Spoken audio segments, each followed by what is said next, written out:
Welcome to our deep dive, into the Heyoka way. Okay. It's a pretty unique look at empathy. Mm. And you shared an excerpt from the book, so we're going to kind of explore that and what makes it different Yeah. from the usual. Yeah. Right. Empaths are sensitive. Yeah. Kind of thing. Exactly. And I think what's really fascinating is that this book goes beyond just, the usual empaths are sensitive and dives into how it can be used for like self-discovery and intuition and how it plays out in relationships and even societal healing. Yeah. Okay, so let's jump right in. Okay. What is the Heyoka way? So the book kind of presents it as a spiritual journey, especially for high-ranking empaths. And it goes beyond just feeling what others feel, and it delves into how those feelings can lead to transformation. So the book uses this term high-ranking empaths. Yeah. Which sounds a bit, well... Little mystical. Mystical. Little woo-woo. What does that actually mean? Yeah, so it's kind of the book's way of saying... these are people who really have strong empathy, that kind of recognize it as a driving force in their life, and that there's some kind of purpose to it. Like, it's not just a passive thing that they experience. Okay, so is this something you're born with? Yeah. That's like heightened empathy? Yeah, the book talks about how a lot of people will experience this as children. Yeah. Like feeling overwhelmed by others' emotions or, not knowing where those feelings are coming from. Yeah, I can totally see that. Right. I remember even as a kid, like walking into a room and just feeling the tension. Yeah. Even if no one was like outwardly arguing or anything. Exactly, and that's what the book kind of suggests, is that this isn't just random sensitivity, that it's more of an awakening to a purpose. Yeah. Almost like a signal that these individuals are meant to use their empathy in a more powerful way. Okay, now that's where it gets really intriguing to me. Right. So how do you actually harness that power? Yeah. What kind of guidance does the book give? Right. So the book kind of emphasizes that empathy in this context is an active force, and it gives examples like people drawn to healing professions like doctors, nurses, therapists. Yeah. And you can imagine a doctor who can not only like diagnose your illness, but actually really feel the impact it's having on your life. Or think about conflict resolution. Yeah. An empath who can actually understand every person's perspective in an argument could help find solutions that work for everybody. That's awesome. Right. Yeah. Okay, so now there's this concept that really caught my eye in the book. Okay. It's the sacred clown. Yeah. What is that all about?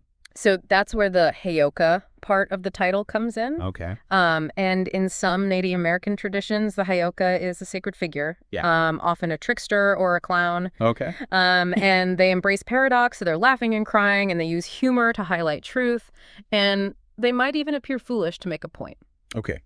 I kind of see where this is going with empathy. Yeah, so the book draws a parallel to how a lot of empaths experience life. They feel both the light and the dark, the joy and the sorrow kind of all at once.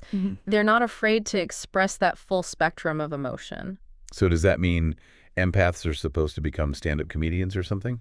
Not necessarily, but it's more about recognizing and embracing the paradoxical nature of life. Yeah. To be able to hold seemingly opposite feelings, to see the humor even in difficult situations. Yeah.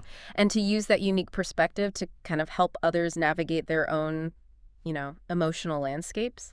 Yeah, I love that. Yeah. But honestly, one thing that comes to mind is, wouldn't all this feeling be overwhelming? Yeah. Like, does the book address For sure. how to deal with that? Yeah, absolutely. And that's actually a crucial point, especially if someone is exploring this side of themselves. Yeah. The Heyoka way really emphasizes the importance of boundaries. Okay, so it's not about like shutting down your empathy completely. Right. But more about being It's about finding a balance. strategic about it. Yeah, finding a balance between empathy and self-preservation. Yeah. It's like you can have an open heart without letting everyone walk all over it. That's such a good analogy. Right. Yeah, you can't pour from an empty cup. Exactly. Right. What are some of the techniques the book suggests for creating those boundaries?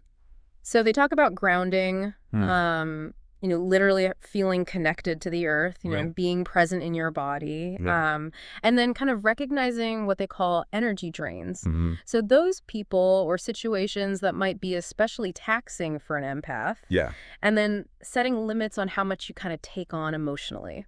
Okay, those are good tips. Yeah. It sounds like this book links empathy to emotional intelligence in a really practical way. It does. And what's helpful, I think, about the Heyoka way is it doesn't just say empaths are special. Right. It kind of lays out like a skill set that anybody can develop.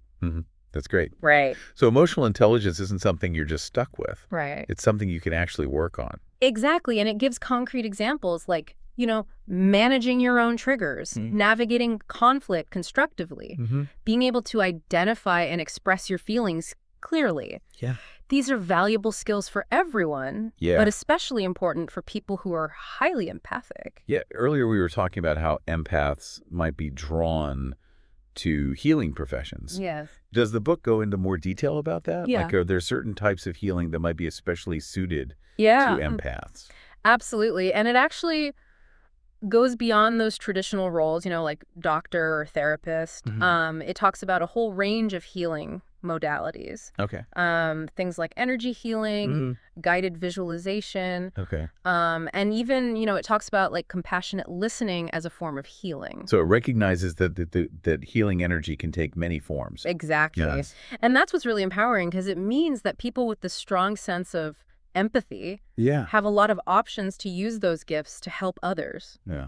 Whether it's through hands-on healing work or, maybe expressing themselves creatively or even just being a compassionate presence in someone's life. Yeah. This is all so fascinating. Yeah. But let's be real for a sec. Right. There's got to be a downside to all this intense empathy, right? Yeah. Like, does the book address that? For sure. It dedicates a whole chapter to what it calls the shadow side of empathy. Okay, so what are the potential pitfalls? Yeah. What's the shadow side all about? So the book acknowledges the very real risks of things like, exhaustion, burnout, even feeling like you're losing yourself and other people's emotions. Yeah. It doesn't sugarcoat it. Right. It can be tough. It's not all sunshine and roses. No. What's the solution? Right. How do you prevent yourself from falling into that? So the book really emphasizes self-care. And it's not just, bubble baths and massages. Right. It's about really, recognizing your limits, setting those boundaries we talked about, and really actively seeking out supportive communities. So you need your own support system to handle all that intense emotional energy. Exactly. And it kind of circles back to that Heyoka archetype we were talking about. Yeah. The sacred clown isn't just about humor. Right. It's also about resilience. Being able to bounce back from those challenges, finding joy, even amidst pain. So it's like using that paradoxical energy to protect yourself. Yes. Not just to help others. Exactly. It's a reminder that while it can be challenging, it can also be deeply rewarding. Yeah. It allows us to connect on a deeper level, to experience that full range of human emotions, and to contribute to a more compassionate world. So it's about finding that sweet spot, the balance between being deeply empathetic, but also fiercely protective of yourself. Absolutely. And that's where self-discovery, I think, becomes so important. Yeah. The Heyoka way emphasizes that this path isn't just about helping others. It's about understanding your own emotions, your triggers, how you experience the world. So it's not just feeling empathy, but understanding it in yourself and in others. Yes, absolutely. Okay. And this is where the book's discussion of the shadow self gets interesting. Ooh, the shadow self. Yeah. Always a fascinating topic. Right. What does the book have to say about that? So it kind of encourages people to embrace those parts of themselves that they might normally try to hide. Yeah. The fears, the insecurities, even the, anger or jealousy, those so-called negative emotions are just as much a part of us as those more positive ones. Yeah. And by acknowledging them, we can actually begin to heal. So it's about integrating those shadow aspects. Yeah. Not pretending they don't exist. Exactly. And it goes back to the Heyoka archetype again. The sacred clown isn't afraid to show their shadow side. Right. In fact, they'll often use humor and paradox to bring those aspects into the light. That's a powerful image. Right. Reclaiming your power by owning all parts of yourself. Exactly. And the book suggests that by doing this kind of inner work, we actually become more compassionate and understanding towards others. Right. Because we're no longer projecting our own shadow onto them. Right. We can see them more clearly with all of their complexities. So healing ourselves helps heal the world around us. Exactly. And that's where the book's exploration of collective consciousness comes in. Collective consciousness. Yeah. We're getting into some big picture stuff now. Yeah. How does the Heyoka way approach that concept? So it suggests that empaths aren't just individuals. Okay. That they're also connected to something larger, whether it's, a web of energy or a field of consciousness that links all beings. Okay, so how does that translate to everyday life? Yeah. Like, what does that mean for the average person trying to navigate this complicated world? So the book proposes that even seemingly small acts of empathy can create ripples. They can contribute to positive change in the world. When you truly listen to someone with an open heart, you know, you're not just helping that person, but you're also strengthening that collective field of compassion.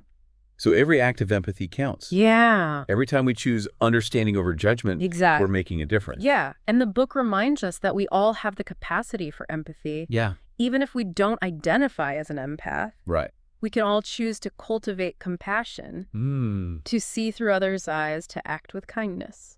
That's a message I think we all need to hear. Yes. Now, I'm curious, how does this all translate to actual communication? Yeah. Does the book give any guidance on how to communicate more empathetically? For sure. And it goes beyond just, basic manners. Right. It emphasizes things like active listening, non-judgmental responses, validating other people's emotions. Okay. It's about creating a space for authentic expression without fear of judgment. So it's not just what you say, but how you say it. Absolutely. Your tone of voice, your body language, your overall energy. Really being present and engaged in the conversation. Listening to what the other person is saying, both verbally and non-verbally. So you're creating this atmosphere of respect? Yeah. Even if you don't necessarily agree with everything the other person is saying? Exactly. And that's key to empathic communication. Yeah. It's not about always agreeing, but about holding space for different perspectives, finding that common ground, even in disagreements. That's such a valuable skill. Right. Especially these days. Especially now. Yeah, it feels like everyone's arguing all the time. It's true. Right. Yeah, the book suggests that, anyone can learn and practice these skills, regardless of their natural empathy levels. Right. It's about making a conscious choice to communicate with compassion and understanding, even when it's tough. So we can all choose to be more empathic communicators. Yeah. Even if we don't see ourselves as like a classic empath. Exactly. It's a choice. And a choice that can create a ripple effect, not just in our personal relationships, but in our communities, in the world at large. I feel like we've covered a lot. Yeah. A lot of like the theory behind the Heyoka way. The foundation. Yeah. Yeah. But how does it actually play out in real life? Right. Does the book give any examples of people who are actually walking this path? Absolutely. And it's not just about like famous spiritual leaders or gurus or something like that. Right. It highlights everyday people, teachers, artists, activists, parents, people using their empathy to make a difference in their own unique ways. That's really inspiring. It shows that it's not just this abstract concept. Right. It's something that can be lived out in practical ways. Exactly. And it's the path that's available to all of us. Yeah. We can all choose to cultivate our empathy, embrace our vulnerability, and use our gifts to contribute to a more compassionate world. I'm wondering, what about the people who are on the receiving end of all this empathy? Okay. Does the book talk about how to be a good recipient of empathy? That's a great question. And while it mainly focuses on, from the perspective of the empath, it does touch on that. The importance of being receptive. So what does that look like? How can someone be a good recipient of empathy? I think it starts with being open to receiving support and understanding, allowing yourself to be vulnerable, sharing your feelings without that fear of judgment. Yeah. And then also, being willing to listen to the other person's perspective, even if you don't agree with everything they're saying. Because it's a two-way street. Exactly. It's a dance, giving and receiving, offering support, and being open to receiving it. Yeah. And when both people are willing to participate in that dance, it can create a powerful connection. Yeah. That fosters healing, growth, and understanding. That's a beautiful way to put it. Yeah. It really speaks to that interconnectedness that seems to be at the heart of the Heyoka way. Absolutely. It's a reminder that we're all in this together. Yeah. And by supporting each other with empathy and compassion, we can create a world that's more just equitable and harmonious for everyone. I feel like this has given us a really solid foundation. Yeah. In the Heyoka way. For sure. But there's so much more to explore. There is. This book is like packed with insights. It is. And practical advice. And I'm excited to keep unpacking it. Yeah, me too. And I'm especially looking forward to diving into the book's discussion of empathic healing. Okay. How we can all tap into, our own innate healing abilities. Yeah. So we'll explore that in part 2. Sounds great. Of this deep dive, so stay tuned. Awesome. Welcome back to your deep dive into the Heyoka way. Last time we kind of explored the foundational concepts, what it means to embody the Heyoka spirit, the role of boundaries, the connection to emotional intelligence. And we left off talking about this idea that empathy itself can be a healing force. Yeah. Which I find really intriguing. It is. I love the idea that we all have that capacity, not just, doctors and nurses. Right. It's a powerful concept. And the Heyoka way takes a really broad view of healing. Mm-hmm. It's not just about, fixing physical ailments. Right. But it's about addressing emotional wounds and finding balance. Yeah. Helping people reconnect with their own inner wisdom. So it's more of a holistic approach. Exactly. Looking at the whole person, not just the symptoms. Yeah, the book suggests that people with strong empathy are often drawn to this kind of healing work because they can kind of sense the emotional needs of others. They can often pick up on, someone's pain, even when that person can't express it themselves. That's fascinating. Right. It's almost like having emotional X-ray vision. Yeah. But how does that actually translate into the process of healing? Right. What are some specific techniques that the book mentions? So it covers a wide range. From, energy healing modalities like Reiki to more traditional approaches like counseling and therapy. Okay. It even discusses, the power of creative expression as a form of healing. Yeah. Things like art, music, writing. So it's acknowledging that there are many different paths to healing and what works for one person might not work for another. Absolutely. Yeah. The book emphasizes that the most effective healing often happens when the healer is really deeply attuned to the person that they're working with. It's not about imposing a one-size-fits-all solution. Right. It's about meeting people where they are and supporting their unique journey. That makes sense. Right. What about the role of the empath in all this? Okay. Like, what are some of the qualities that make them well-suited for this kind of work? So the book points to several key qualities. First, there's the deep compassion that we've already talked about. Empaths are just naturally drawn to helping others. And they have this genuine care for those who are suffering. Okay, so compassion's the foundation. Yeah. What else is important? The book also stresses the importance of active listening. Okay. And I don't mean just hearing the words someone is saying. Right. But really tuning in to their emotional state, their body language, even their unspoken needs. So being fully present with someone. Yeah. Not just like half listening while you're, scrolling through your phone. Right. Or thinking about what you're going to say next. Exactly. That level of presence allows people to really feel safe enough to open up and share their vulnerabilities. And it allows the empath to really understand what's going on beneath the surface. Okay. Which is crucial for effective healing.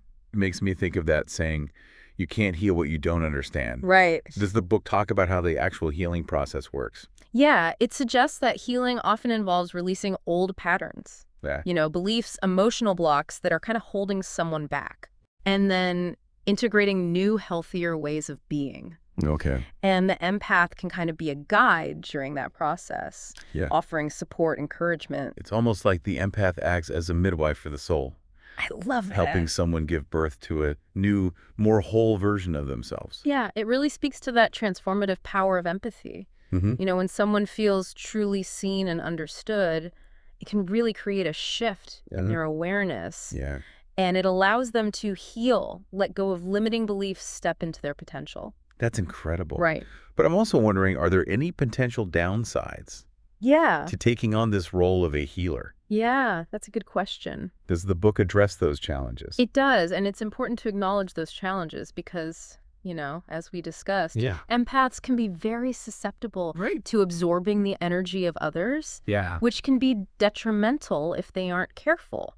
So what are some of the specific challenges that healers might encounter? So one of the biggest risks is compassion fatigue. Okay. And it's basically, a state of emotional exhaustion that can develop when someone is constantly exposed to the suffering of others. It's like their well of empathy runs dry. because they're giving so much of themselves. That sounds really tough. It can be. What are some signs of compassion fatigue Yeah. that people should be aware of? It can vary from person to person, but some common ones include, feeling emotionally drained, having trouble sleeping, experiencing, heightened anxiety, irritability, withdrawing from social interactions, and even, physical symptoms. Wow. So it can manifest Headaches, digestive problems. on multiple levels. Yeah. Emotional, physical, even social. Absolutely. And it's so important to recognize these signs early and take steps to prevent burnout, because if you're not taking care of yourself, you're not going to be able to effectively help others. So what are some self-care practices Yeah. that the book recommends for those who are doing this kind of intense healing work? So it really emphasizes those boundaries we talked about. Right. Being really clear about your limits, saying no when you need to. Okay. And then just really being mindful of the types of energy you're surrounding yourself with. Yeah. Avoiding those situations or people that are particularly draining. That's good advice. But what about when you can't avoid those situations? Right. Like if you work in a hospital or are caring for a sick family member. Yeah. Are there other self-care techniques that can be helpful? Absolutely. The book recommends things like, grounding, connecting with the earth, spending time in nature, doing physical activity. Yeah.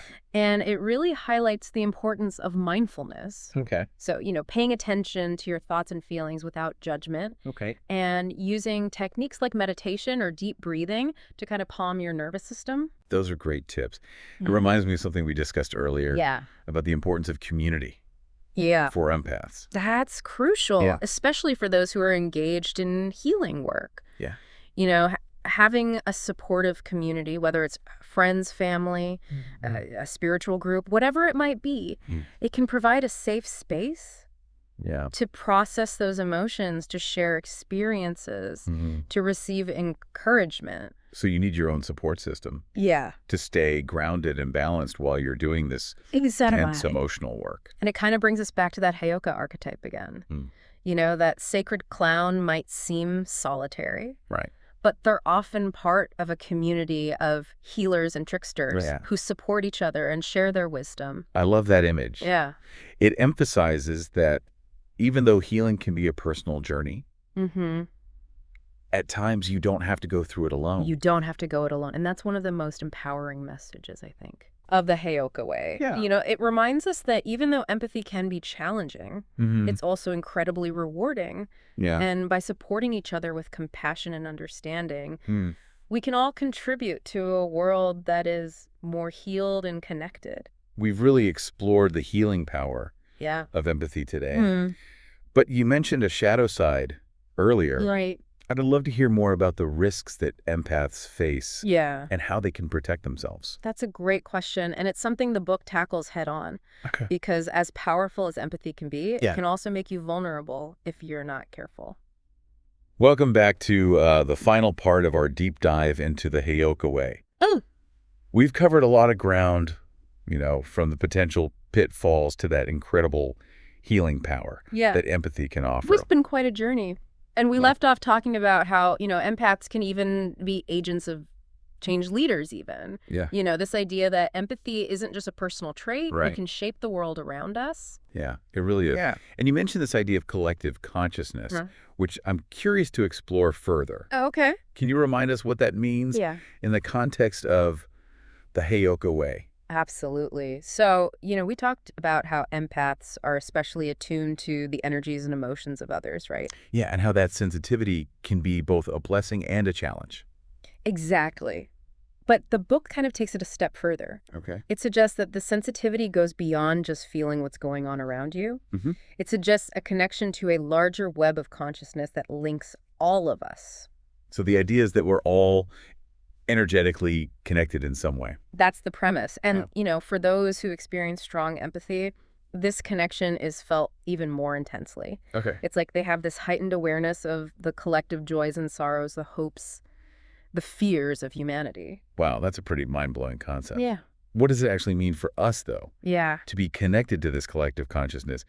How does it play out in everyday life? So the Heyoka way suggests that it means we're not as separate as we might think. Our thoughts, our emotions, our actions, Yeah. they all have an impact on the collective energy field. So even like small acts of kindness or compassion can ripple outward and make a difference. Exactly. And on the flip side, negative thoughts and actions Yeah? can contribute to a more negative collective experience. Okay. So it's a powerful reminder that we're all co-creating the reality we live in.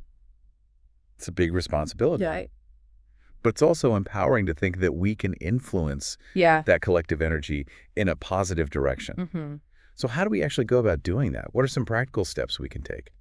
The book really emphasizes, cultivating compassion and understanding, both for ourselves and for others. Okay. It's about recognizing our shared humanity even when we disagree, choosing empathy over judgment, kindness over criticism. So every time we choose love over fear, we're contributing to a more positive... It's the exactive consciousness. And it doesn't require grand gestures, right? Yeah. It's about the small everyday choices we make, how we interact with, our families, our communities, even strangers we encounter on the street. Yeah. Every act of kindness, every moment of genuine compassion adds to that pool of positive energy. I love that. Yeah.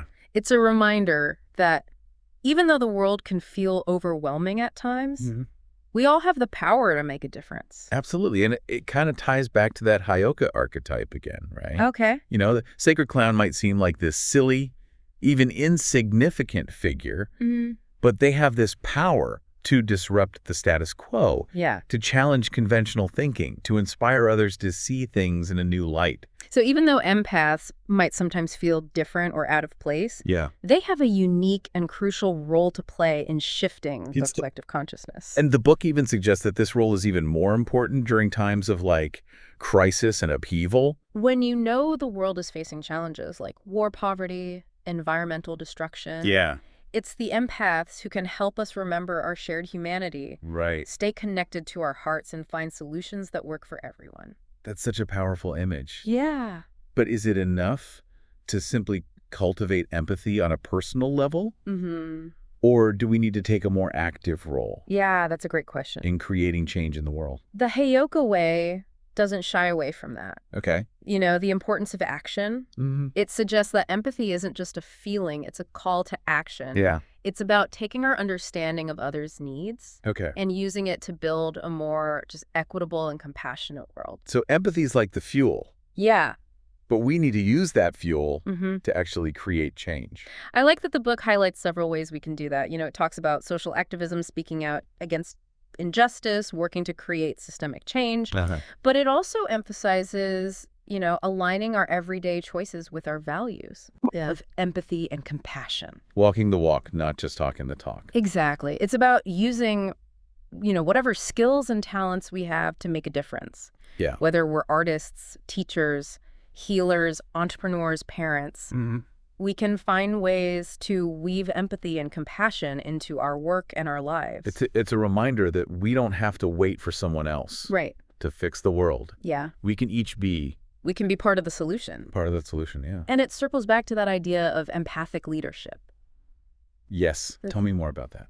Which we touched on earlier. Yeah. What does the Heyoka way say about leadership? It suggests that true leadership isn't about power or control. It's about service. It's about using your influence to empower others. Yeah. To create a more just and compassionate world, to inspire positive change. Leading from the heart, not just from the head. Exactly. And the book suggests that empaths are particularly well suited for this kind of leadership because they are so attuned to the needs of others, right? Okay. They can sense what people are feeling. Yeah. They can see the bigger picture, and they can inspire others to work together towards a common goal.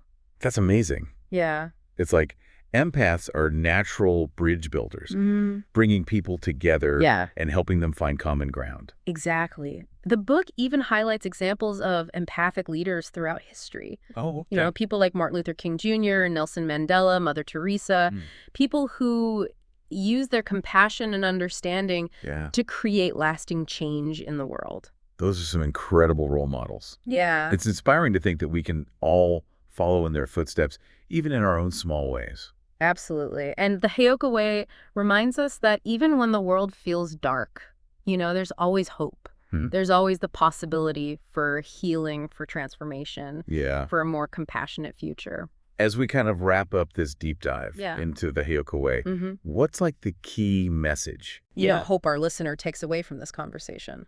I think the most important takeaway is that empathy is not a weakness. It's a superpower. Yeah. It's a gift that allows us to connect deeply, to heal ourselves and the world around us, and to create a future filled with, love, compassion, and understanding. That's beautifully said. Yeah. It's a message I think we all need to hear Yeah. right now. So thank you for sharing your wisdom Of course. and insights. Absolutely. I'm leaving this conversation feeling inspired and empowered to embrace my own empathy and make a difference. Me too. And remember that journey of empathy is ongoing, right? Right. It's a lifelong practice of self-discovery, compassion, and action. Yeah. So keep exploring, keep learning, and keep shining your light. Awesome. Thanks again. Thank you,